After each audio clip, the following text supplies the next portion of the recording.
Merci de votre invitation, d'abord à venir débattre avec vous ce matin.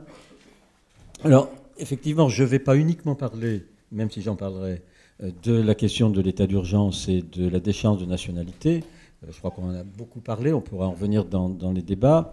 Mais j'ai plutôt insisté sur la dernière partie de l'intitulé, c'est-à-dire la citoyenneté menacée. Et je suis parti d'une phrase célèbre qui m'a profondément choqué, qui est la phrase du Premier ministre, Manuel Valls, qui a dit il y a quelques semaines, une partie de la gauche s'égare au nom des grandes valeurs. Et cette phrase m'a choqué parce que je pense que précisément, la gauche s'est construite, se construit et ne pourra continuer que si elle réaffirme les valeurs, que si elle les interprète, elle les réinterprète au temps présent et les fait davantage connecter avec la société qu'elles le sont actuellement. Et pour moi, les valeurs dont on parle, et qui fondent pour moi la gauche, ce sont des valeurs que l'on retrouve, alors on les retrouve évidemment en philosophie, en littérature, en histoire, mais je suis juriste, et donc on les retrouve aussi dans le droit. Les valeurs, liberté, égalité, fraternité, ce sont bien sûr des valeurs à tonalité philosophique, mais ce sont des valeurs de droit, des valeurs juridiques.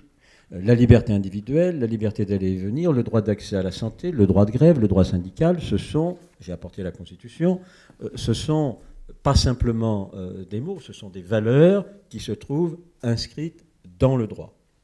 Et ça me paraît donc très important, vous l'avez rappelé, de dire que, empruntant ou décalant la phrase de Simone de Beauvoir, hein, on ne naît pas femme, on le devient, je dirais c'est la même chose. On ne naît pas citoyen, on le devient, et on le devient notamment, je ne dis pas seulement, mais on le devient notamment par le droit. L'importance du droit. Le recul du droit fait reculer la citoyenneté.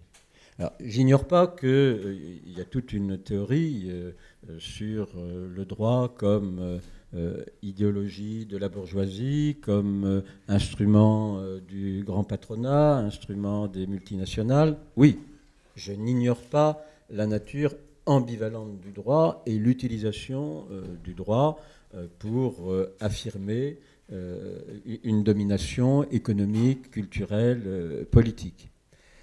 Mais je crois aussi qu'il y a cette ambivalence du droit, il y a aussi dans le droit une part qui milite pour l'émancipation des hommes, des femmes, des peuples, des pays, et que nous n'avons pas, en tous les cas, moi en tant que juriste, mon champ de lutte, ma bataille, si j'ai une bataille à mener, c'est au sein du droit pour faire que cette partie du droit qui, si on reprend toute l'histoire de l'humanité depuis la Grèce, a toujours conduit à l'émancipation.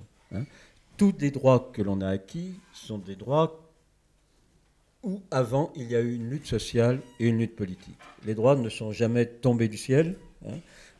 Ce qui tombe du ciel, pour la plupart du temps, c'est des devoirs. Et les droits sont venus de la terre, c'est-à-dire sont venus des luttes menées par les gens pour obtenir le droit à l'avortement, la liberté de la presse, le droit syndical, le droit à la santé, la liberté d'aller et venir. Ces droits-là, eh bien, ils sont les résultats de luttes. Et ce que je voudrais montrer avec vous, discuter avec vous ce matin, c'est que ces valeurs juridiques, ces valeurs constitutionnelles, dont j'ai rapidement parlé, sur lesquelles je reviendrai, elles sont importantes parce que non seulement ces valeurs font le citoyen, deuxièmement, les valeurs font la démocratie, et troisièmement, ces valeurs font une politique juste. Et ce sont ces trois éléments que je voudrais soumettre à la discussion ce matin.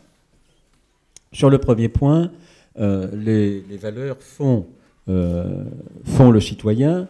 Je crois qu'il y a là un élément souvent ignoré mais important, dans la mesure où, ne naissant pas citoyen, comment naît-on? NAIT. On est individu. On est personne. On est dans un milieu social, économique, culturel. Comment passe-t-on de l'individu au citoyen? Comment passe-t-on des situations inégalitaires? Il y a des inégalités en vrai, si j'ose dire. Il y en a qui naissent riches, d'autres pauvres. On est au sud, au nord, beau, laid, grand, petit, gros, maigre. Il y a des inégalités partout. Nous sommes enfermés, au départ, dans une espèce de communauté, notre communauté de naissance, là où on est, dans notre famille, notre territoire, etc. Qu'est-ce qui fait basculer de la qualité d'individu à la qualité de citoyen? C'est précisément le droit. Le droit qui nous définit, non pas comme personne, non pas comme individu, mais qui nous définit comme sujet de droit. Le texte constitutionnel, les constitutions, c'est la force magique du droit dont parlait Bourdieu.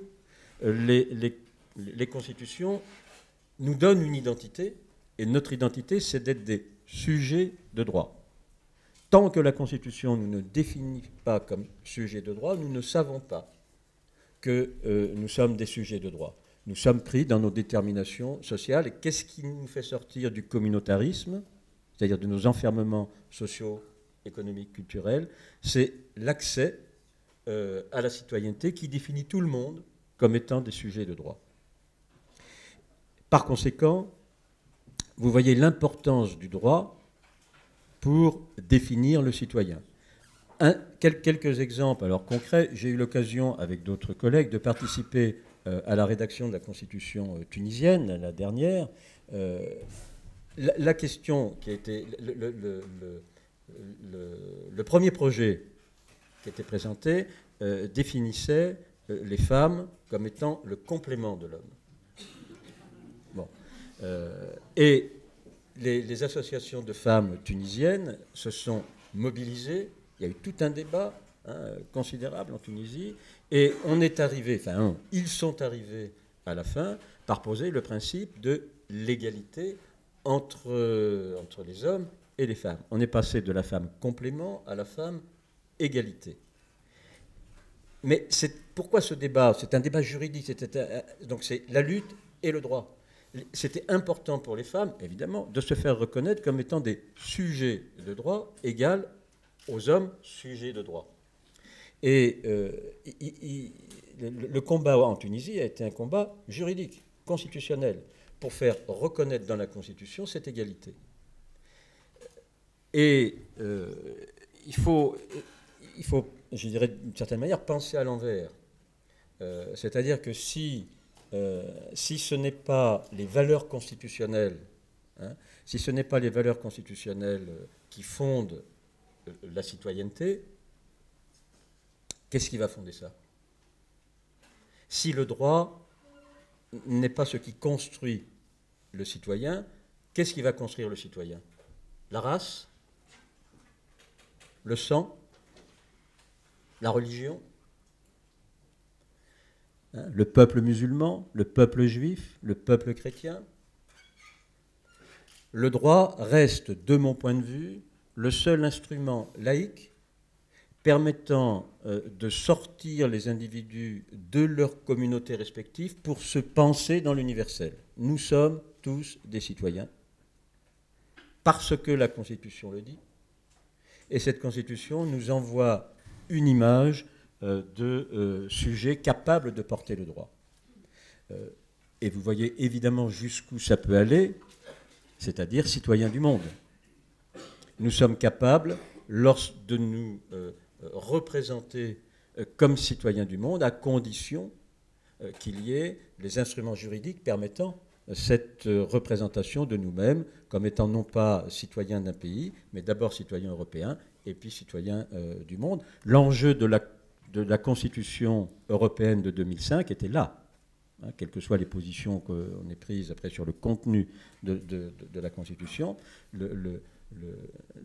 à partir du moment où le peuple, les citoyens, n'est pas une donnée naturelle, ethnique ou religieuse, évidemment, il faut une construction par le droit de la citoyenneté. Pour terminer sur ce point, juste je lance, parce que je crois que le temps est limité, la question sur laquelle on pourrait discuter, c'est de savoir quelle est la figure du citoyen que crée le droit. De mon point de vue, je lance l'idée, on pourra y revenir, le droit donne une double figure du citoyen.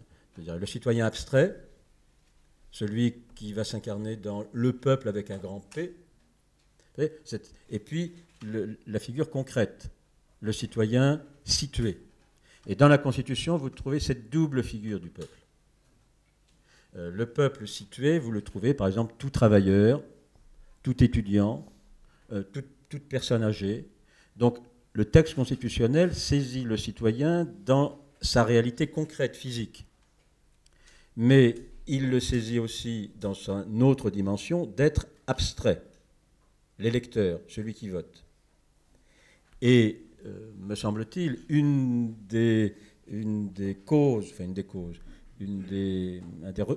explications de la crise de la démocratie actuelle dans notre pays, mais dans les autres pays, c'est qu'on ne prend en compte qu'une seule figure du citoyen, le citoyen abstrait, et pas le citoyen concret, alors même que la Constitution en parle. Et vous savez, il y a cette formule classique que tout le monde connaît, qui est la démocratie, c'est le gouvernement du peuple, par le peuple, pour le peuple. Vous avez rappelé que j'étais professeur d'université, professeur. Moi, si un de mes étudiants écrit cette phrase, je mets 0.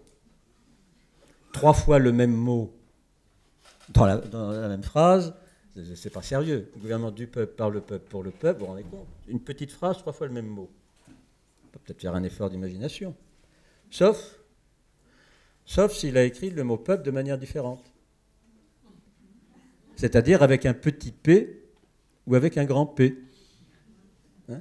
Le gouvernement du peuple avec un petit p, au sens de quartier populaire, cinéma populaire, etc. Par le peuple avec un grand P, c'est-à-dire la nation, qui n'existe pas. La nation n'existe pas, c'est une idée, hein, c'est un concept. Donc le gouvernement du petit peuple par le grand peuple, alors pour qui? Pour le peuple avec un petit p ou pour le peuple avec un grand P? Vous voyez donc qu'il y a une double figure du peuple, y compris dans l'écriture, petit p ou grand P, une double figure du peuple. Et pour moi, une des causes de la crise de la démocratie, c'est que jusqu'à présent, nos sociétés ne se sont référées qu'au peuple avec un grand P. Et le peuple avec un petit p est l'oublié de toutes les politiques qui ont été menées jusqu'alors. Donc, premier point, les valeurs sont importantes parce que c'est elles qui font le citoyen. Deuxième point, les valeurs sont importantes parce que c'est elles qui font la démocratie. Il y a eu il y a quelques années, enfin 2-3 ans, un débat notamment initié par les derniers bouquins de Marcel Gauchet, qui a écrit que la crise de nos démocraties aujourd'hui avait pour cause l'excès de droits. Il y a trop de droits, dit-il. Et c'est l'excès de droits qui rend les sociétés ingouvernables, puisque les gens sont toujours en train de revendiquer le droit à ceci, le droit à cela, ce qui fait, dit-il, que le pouvoir ne peut plus, au nom de l'intérêt général, imposer une politique. Les gens sont toujours en train de la contester au nom des droits. Il y aurait donc là une des causes de la démocratie, des crises de la démocratie, ce serait, dit-il, un excès de droit. Alors qu'on retrouve ces Marcel Gaucher, pardon, qu'on retrouve beaucoup chez tous les déclinistes, Wilkenkraut et compagnie, sont sur cette position-là. Hein. Et l'idée étant qu'il faut rétablir les devoirs, il faut rétablir la blouse grise, tirer les oreilles à l'école, la règle sur les doigts, les femmes au foyer, etc. Au moment, c'est-à-dire là, ça marchait bien, quand les gens avaient moins de droits. Ce n'est pas une idée totalement nouvelle. Notre déclaration de 1789, qui fait, dit-on, notre identité, qui est quand même signée, il ne faut jamais l'oublier, par Louis XVI, cette déclaration dont on se réfère, cette déclaration de 1789 a suscité un débat. Les hommes de 89, certains révolutionnaires étaient contre la déclaration de 89. Si on retrouve par exemple dans les débats de l'Assemblée constituante des textes, des discours de Barnave ou d'autres, leur propos, c'est de dire « Oh là là, il ne faut pas rédiger de déclaration, parce que si on rédige des déclarations, les gens vont voir qu'ils ont des droits, et ils vont demander à ce qu'on les respecte, et ça va être infernal. » Et c'est une des raisons. On est le seul pays au monde où l'énoncé des droits n'est pas dans la Constitution, mais en dehors, dans cette fameuse déclaration. Pourquoi ? Parce qu'il devait y avoir un François Hollande à l'époque, c'est-à-dire la synthèse, entre les hommes de 89 qui ne voulaient pas qu'on énonce les droits des hommes parce qu'ils allaient les prendre au sérieux et que ça deviendrait ingouvernable, et puis ceux qui disaient « Mais si, on a fait la révolution pour ça, il faut les inscrire dans la Constitution. » Donc, synthèse, on les inscrit, mais pas dans la Constitution, dans une déclaration. D'où le débat qui a duré jusqu'en 1971. 1971. Le débat qui a duré pour savoir si cette déclaration de 89 était simplement un texte philosophique, littéraire, moral, ou un texte contraignant, juridique. Et ce n'est que par la décision du 16 juillet 71 que ce texte a acquis une valeur constitutionnelle, c'est-à-dire supérieure à la loi, obligeant ainsi le législateur à respecter les valeurs inscrites dans la Constitution. Donc, cette idée que les droits, les valeurs, c'est un peu ce que dit Valls, hein. Une partie de la gauche s'égare au nom de grandes valeurs. C'est exactement, enfin oui, c'est un peu, on ne va pas être trop méchant, c'est un peu ce que dit Valls. C'est-à-dire les valeurs nous gênent. Les valeurs nous gênent. Et pourquoi elles gênent ? Précisément parce que elles fondent un espace de démocratie. Il y a de très beaux textes, par exemple, de Claude Lefort là-dessus. Vous savez, il y a eu tout un débat, par exemple, chez les marxistes, à partir du texte de Marx sur la question juive, où Marx disait la déclaration de 1789, c'est la déclaration de la bourgeoisie. C'est la déclaration de l'individu replié sur lui-même, etc. Pas sûr.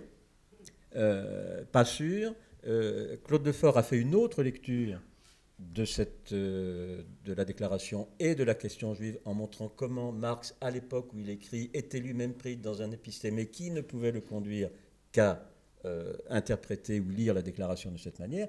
Que nous dit Claude Lefort ? Claude Lefort nous dit en fait les droits de 1789, ce n'est pas les droits de l'individu replié sur lui-même, sur sa propriété. Les droits de 89, dit Claude Lefort, ce sont des droits qui mettent les gens en relation les uns avec les autres. Ce sont des droits de relation. Qu'est-ce que c'est que la liberté d'aller et venir ? Ça nous permet d'être en relation entre nous. Qu'est-ce que c'est que la liberté d'expression, qui est dans la déclaration ? C'est nous permettre d'exprimer pour rencontrer l'autre. Etc. Autrement dit, quand l'article 6 dit la loi est l'expression de la volonté générale et les citoyens participent à sa fabrication, il faut bien que les citoyens rendent contact, enfin, se rassemblent, donc en relation les uns avec les autres pour élaborer la volonté générale. Donc les droits de 1789 ne sont pas les droits de l'individu. Les droits de 1789, si on suit Claude Lefort, sont des droits qui créent un espace de délibération politique dans lequel au sein duquel les individus, en relation les uns avec les autres, vont produire les règles de la vie commune. Donc, les droits ne sont pas un obstacle à la démocratie, les droits de l'homme ne sont pas un obstacle à la démocratie, les droits de l'homme sont à l'origine, disait Hannah Arendt, d'un espace public de délibération où les hommes, et les femmes bien sûr, se rencontrent pour construire ensemble les règles de la vie commune. Alors, il y a évidemment, et c'est ça qui choque Valls, Gaucher et d'autres, il y a évidemment un gros point d'interrogation, c'est s'il y a un espace public de délibération où les gens utilisant leurs droits produisent la règle, que devient l'État?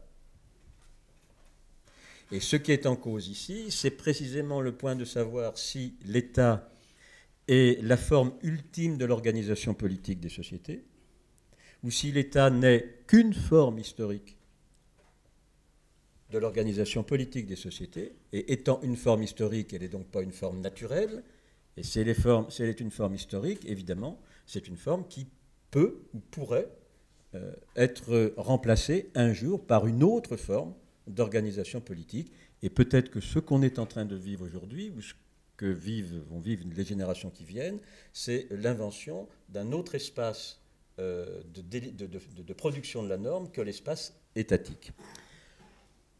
Une petite dizaine. Alors, sur ces droits, si je reste là sur les droits de l'homme, si on essaie d'identifier lesquels, les droits du citoyen, je partirais alors d'une définition de l'être humain, je dirais la plus désidéologisée possible. Et en essayant d'avoir une définition de l'être humain, je dirais matérialiste. Qu'est-ce que c'est qu'un être humain? C'est d'abord un corps physique. C'est un être physique. Qu'est-ce que c'est qu'un être humain? C'est quelqu'un qui parle, qui pense. Donc c'est un être pensant. Qu'est-ce que c'est qu'un être humain? C'est un être qui vit avec les autres. Et ça, qu'on soit musulman, juif, chrétien, bouddhiste, athée, blanc, noir, jaune, rouge, je connais les cheveux longs, courts, verts, roses, des trucs dans le nez ou pas dans le nez, on est tous comme ça. Par conséquent, si on prend ces trois dimensions de l'être humain, physique, pensant et social, c'est sur cette base-là, et non pas sur la religion, l'idéologie, etc., c'est sur cette matérialité-là qu'il faut, me semble-t-il, fonder et développer les droits de l'homme. Si nous sommes un être physique, des droits découlent de cette qualité-là. Droit à l'intégrité physique, droit à la santé, droit à la dignité de notre être physique, interdiction de l'esclavage, interdiction de l'utilisation de notre corps. Si nous sommes un être pensant, le fait d'être matériellement un être pensant conduit à proposer à la liberté de penser, la liberté de recherche, la liberté d'expression, la liberté de conscience. À propos de la constitution tunisienne aussi, c'est la première constitution d'un pays arabe à reconnaître dans son article 6 la liberté de changer de religion, qui est quand même très très fort, mais là aussi il a fallu des... Bon, je passe, je ferme la parenthèse, ça m'est revenu en parlant de liberté de conscience. Si nous sommes matériellement un être qui vit avec les autres, ça entraîne des droits. Hein, droit de vote, droit de participer à l'élaboration des règles, droit de réunion, etc. Autrement dit, la source des droits, dans une optique, je dirais, matérialiste, la source des droits doit partir de ce qu'est matériellement un être humain, quel que soit après ce qu'il pense. Il va penser à droite, il va penser à gauche, il va penser écolo, il va penser ceci, etc. Mais c'est un être pensant. Et à partir du moment où nous sommes un être pensant, sortent de cette qualité des droits. J'étais un peu vite, on pourrait revenir à la discussion. Dernier point, peut-être plus branché sur l'actualité, les valeurs constitutionnelles sont importantes aussi, et le droit est important parce que ils fondent ce que je pourrais appeler une politique juste. C'est-à-dire ils permettent de discriminer entre ce qu'est une politique injuste et une politique juste. Alors, parlons de la situation actuelle. Parlons de la situation actuelle à partir des mots du droit. Vous allez peut-être dire que tout ça est un peu vain, mais quand même, je le dis. Politique juste. Il faut donc qualifier la situation dans laquelle nous sommes aujourd'hui. Une qualification de la situation politique dans laquelle nous sommes. Discours du président de la République au Congrès, sa première phrase a été de dire « La France est en état de guerre ». Bon. Moi, juriste, là aussi, excusez-moi, je lui mets 0. Parce que dans la Constitution, et là, c'est pas comment dire, un parti pris, c'est le texte de la Constitution, dans la Constitution, la seule autorité, la seule institution qui est compétente pour dire si nous sommes en guerre ou pas, c'est le Parlement. C'est le Parlement. Donc je comprends bien que pour des raisons médiatiques, politiques, tout ce que vous voulez, Hollande dit « la France est en état de guerre ». Mais moi, juriste, je résiste. On est dans une position complètement folle. C'est-à-dire on a l'habitude de dire les juristes sont des conservateurs, etc. Bon, oui, il y en a, bien sûr. Mais moi, oui, je conserve le texte. Et le texte dit, c'est le Parlement. Hein, article 35, la déclaration de guerre est autorisée par le Parlement. Je n'ai pas entendu, il n'y a pas eu de vote au Parlement pour déclarer la guerre. Mais je vais plus loin. Admettons que bon, on ne respecte pas l'article 35. Après tout, il y a beaucoup d'articles de la Constitution qui n'ont pas été respectés. Qu'est-ce que ça veut dire? Je ne sais pas si de temps en temps ils se rendent compte de ce qu'ils disent. Si nous sommes en état de guerre, vous voyez tout de suite les conséquences sur le plan juridique. Les types qui ont mis les bombes au Bataclan, ce n'est pas des terroristes. C'est des soldats, c'est des combattants. Et par conséquent, ils sont protégés par les conventions de Genève et de La Haye sur le droit de la guerre. Et si on les prend, ce sont des prisonniers de guerre. Donc, politique juste, les valeurs, les mots du droit. Obama a dit ce qui s'est passé au Bataclan, c'est un crime contre l'humanité. Vachement sympa. Mais si c'est un crime contre l'humanité, c'est la Cour pénale internationale qui est compétente. Donc selon que vous allez qualifier les gens qui ont mis les bombes de guerre, de crimes contre l'humanité, si vous les qualifiez de criminels, c'est le droit pénal ordinaire, commun, qui s'applique. Autre chose, Hollande dit « nous sommes en état de guerre ». Bon, très bien, mais j'ai un article 89 qui me dit qu'on n'a pas le droit de réviser la Constitution en temps de guerre. Oui. Mais c'est pas moi qu'il faut applaudir, hein, c'est la Constitution du général de Gaulle, quand même. Attention, vous applaudissez la Constitution du général de Gaulle. Ce que je veux dire par là, c'est que si à l'Assemblée nationale, des députés communistes, écolos, n'importe qui, si les députés déposent une motion préalable en disant « il n'y a pas lieu de statuer parce que le président de la République a dit qu'on était en état de guerre et qu'en état de guerre on ne révise pas la Constitution », ah, là on est coincé. Hein, vous voyez comment les juristes sont très embêtants.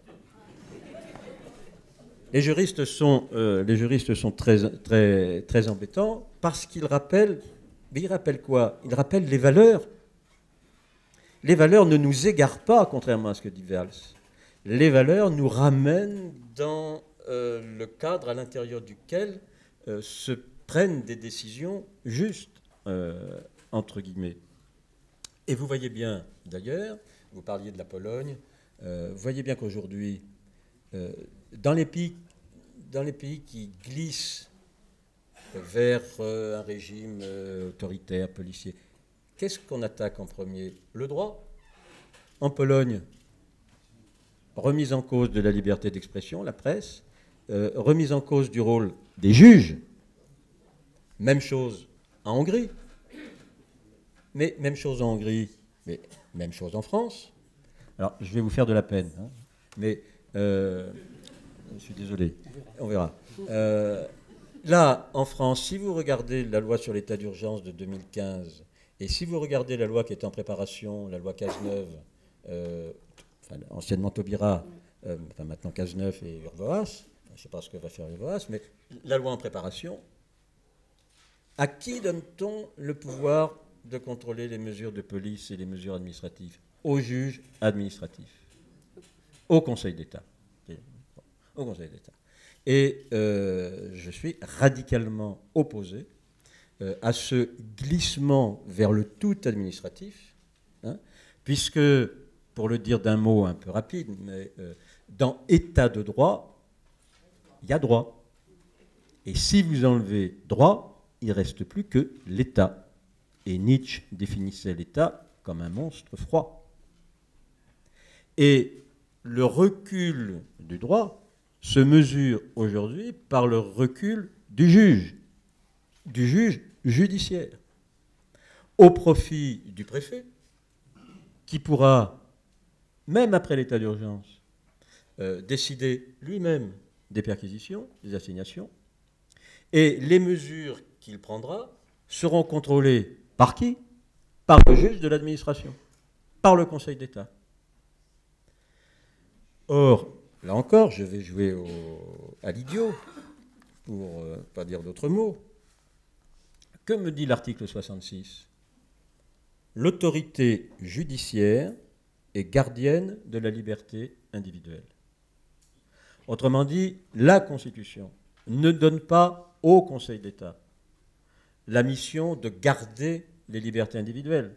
Peut-être le fait-il, peut-être l'a-t-il fait, et effectivement, dans un certain nombre de points sur la question du droit des étrangers, du droit des prisonniers, le Conseil d'État a, j'avance, hein, le Conseil d'État a pris des jurisprudences, disons, plutôt positives. Mais enfin, ça n'empêche pas que la Constitution assigne à un seul juge, le juge judiciaire, le soin de garder, d'être le gardien de la liberté individuelle. Or, plus la liberté individuelle est menacée pendant l'état d'urgence, par ces mesures-là, plus on doit augmenter le contrôle du juge judiciaire. C'est du Montesquieu basique, hein, équilibre des pouvoirs. Plus vous augmentez le pouvoir de l'administration, plus il faut un contre-pouvoir. Et ce n'est pas le juge de l'administration qui va être ce contre-pouvoir, c'est le juge judiciaire. Évidemment, ce recul du juge dans notre pays, mais c'est malheureux de le dire, comme en Pologne, comme en Hongrie, comme en Danemark, comme au Royaume-Uni, ce recul du juge conduit à un recul du droit et par conséquent, si je remonte, à un recul de la démocratie et à un recul de la citoyenneté. Et la réponse à la question première de Valls, hein, une partie de la gauche s'égare au nom des grandes valeurs, vous l'avez tout simplement dans ce merveilleux texte qui, pour moi, reste devant nous et pas derrière. C'est le texte de 1789. Et notamment la première phrase. Quand les révolutionnaires de 89 rédigent la déclaration, qu'est-ce qu'ils disent? Pourquoi rédige-t-on cette déclaration? Eh bien voilà ce qu'ils disent. Considérant que l'ignorance, l'oubli ou le mépris des droits de l'homme sont les seules causes des malheurs publics et de la corruption des gouvernements. C'est donc en oubliant ces valeurs qu'un gouvernement se corrompt parce qu'il oublie ce qui le fonde, c'est-à-dire la citoyenneté, il oublie le sens qu'il a, c'est-à-dire la démocratie, et il se perd dans des politiques injustes. Je vous remercie.